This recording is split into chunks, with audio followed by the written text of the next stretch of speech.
Hey DNA family, I'm back with Carl on another invention of his, the Rat Rod Slingshot. Tell me this thing is not cool. He built this for his wife.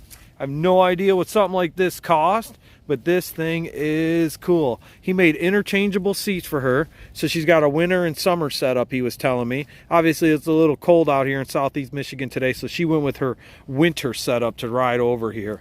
Carl, what made you think of this creation? Well, I can't afford a slingshot. Okay. So I happened to break my dad's wheelbarrow. So I came up with this idea that I was gonna build her something. So I started putting tires on the ground. I put the wheelbarrow on the ground. I took an old motorcycle swing arm, put that on the ground. I started coming up with ideas, whether it's 4 wheels, 2 wheels, 3 wheels. This is the idea I came up with. So this is what we got. This is awesome. He's got suspension on here. You've got what's the drivetrain on this? Another Predator motor, or? Yeah, it's another 6.5 horse Predator. Okay. And that geared up on there just to creep around. She'll still do like 35. Oh, plenty fast. Oh yeah. Plenty fast. Look how high you are off the ground, guys. 35. Yeah, I think you're hauling. Look at you're just skating the ground like a skate park. Yeah. That's awesome.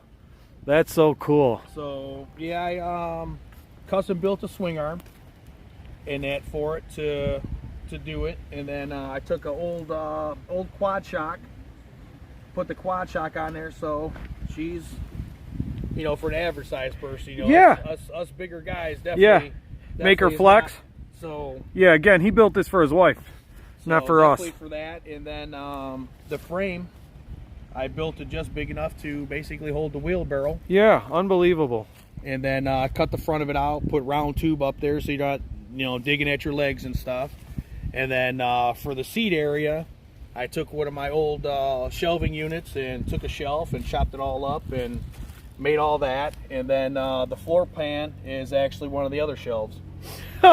Awesome. That's where those got those little holes in there, huh? Yeah. That's it. It's, you know. Yeah, the original shelf. Gets the water out of there. Yeah, too. absolutely. Yeah, and you can see the original green, guys. Yeah, old industrial green shelving. Some of it is definitely go-kart. Yeah. That steering shaft, the pedals. So I got a little bit of everything on here, but it is definitely not a go-kart that I chopped up and turned into this. It is absolutely made just for this wheelbarrow and what it's designed for. So and you can tell, guys, look at the suspension, the way he did the front end, like a link out of the old, what, 20 and 30 rods and stuff like that. Yeah, something like I actually found some pictures online of a T-bucket. Okay. That had this style of link suspension. Yeah. So I'm like, it's simple. I can do that. So that's basically where I based it off of. Yeah. Some old T-bucket I seen on online. Absolutely, and being a rat rod, it looks perfect. Yeah, and then front suspension is actually eBay mountain bike shocks. Nice. Mountain bike shocks. Front fenders are actually mini bike fenders that I cut in half and then spliced 2 inches in. So it actually covers the tire. I welded these on the outside just to be able to see them. Yeah. I rubber coated underneath so you don't hear the rocks all hitting it so much. Yeah. And then welded them to the spindle itself, so when you turn it, it actually turns with it, so you're not getting blasted with rocks and water. Absolutely, yeah. So very cool. It's a hodgepodge of everything. And yeah. Then, and look at the lever. Yeah, the brake. You got the brake there. The brake comes back to hydraulic. And then she brought out these little spindle things right here, and then she asked me what I can do with them. Well, come to find out, these are actually off of her curtain rods. Okay. So I'm like, I can most definitely do that. Yeah. So I came up with this shifter cart idea. So now when you're just cruising around car shows or whatever, you just basically shift it. Is that not cool?